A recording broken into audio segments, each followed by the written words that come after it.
Hello and welcome to my channel, or welcome back to my channel. My name is Jay and this is a web of classic tales. If you're enjoying the videos, please like, subscribe, share, and comment. If you want notifications every single time a new video is uploaded, please click on the little bell icon. Today we will continue reading Frank Baum's The Marvelous Land of Oz.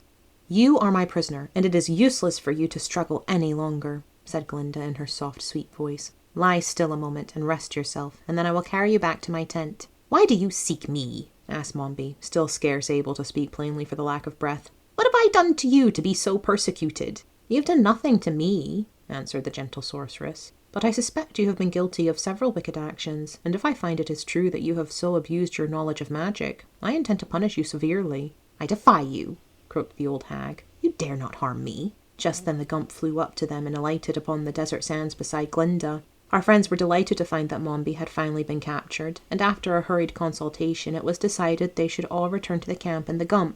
So the sawhorse was tossed aboard, and then Glinda, still holding an end of the golden thread that was around Mombi's neck, forced her prisoner to climb into the sofas. The others now followed, and Tip gave the word to the Gump to return. The journey was made in safety, Mombi sitting in her place with a grim and sullen air, for the old hag was absolutely helpless so long as the magical thread encircled her throat. The army hailed Glinda's return with loud cheers, and the party of friends soon gathered again in the royal tent, which had been neatly repaired during their absence. Now, said the sorceress to Mombi, I want you to tell us why the wonderful Wizard of Oz paid you 3 visits, and what became of the child, Ozma, which so curiously disappeared. The witch looked at Glinda defiantly, but said not a word. Answer me, cried the sorceress, but still Mombi remained silent. Perhaps she doesn't know, remarked Jack. I beg you will keep quiet, said Tip. You might spoil everything with your foolishness. Very well, dear father, returned the Pumpkinhead meekly. How glad I am to be a wogglebug, murmured the highly magnified insect softly.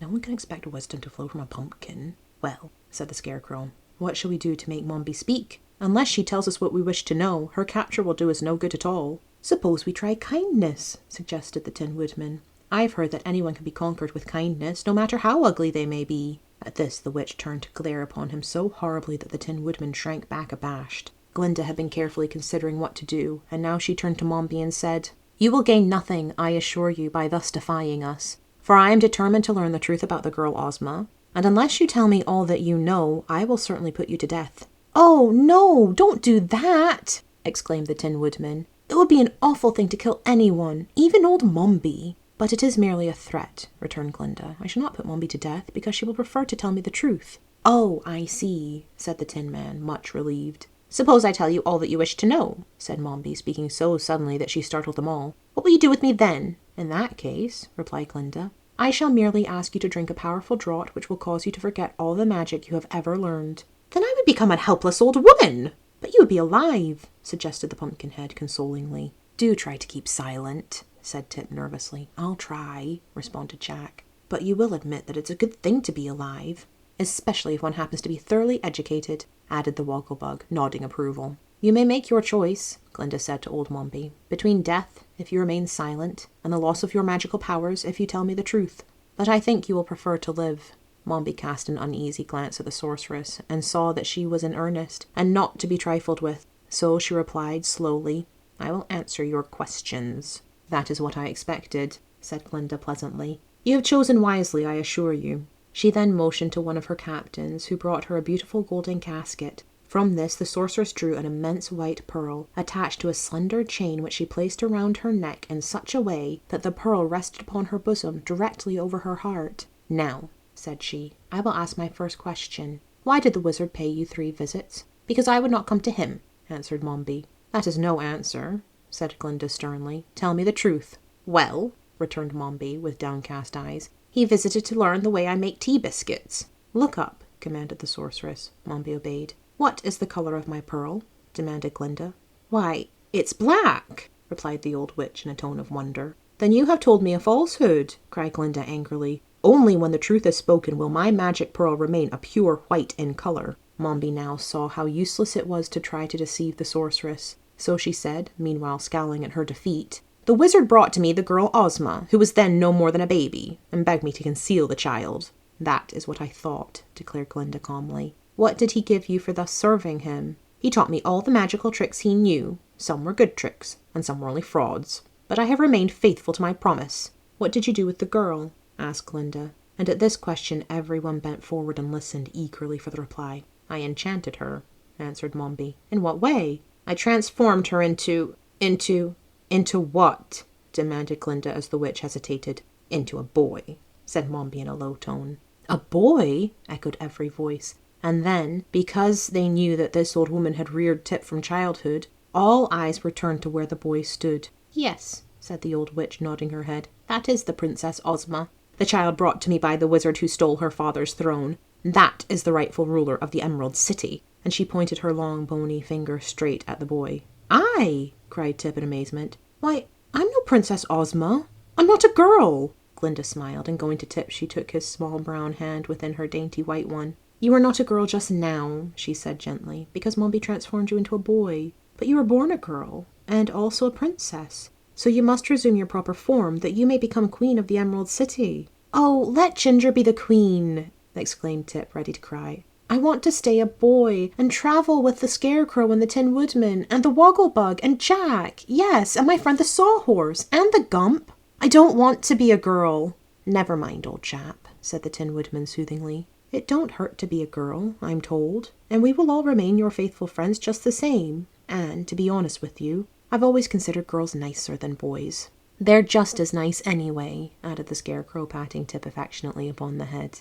And they are all equally good students, proclaimed the Wogglebug. I should like to become your tutor when you are transformed into a girl again. But see here, said Jack Pumpkinhead with a gasp.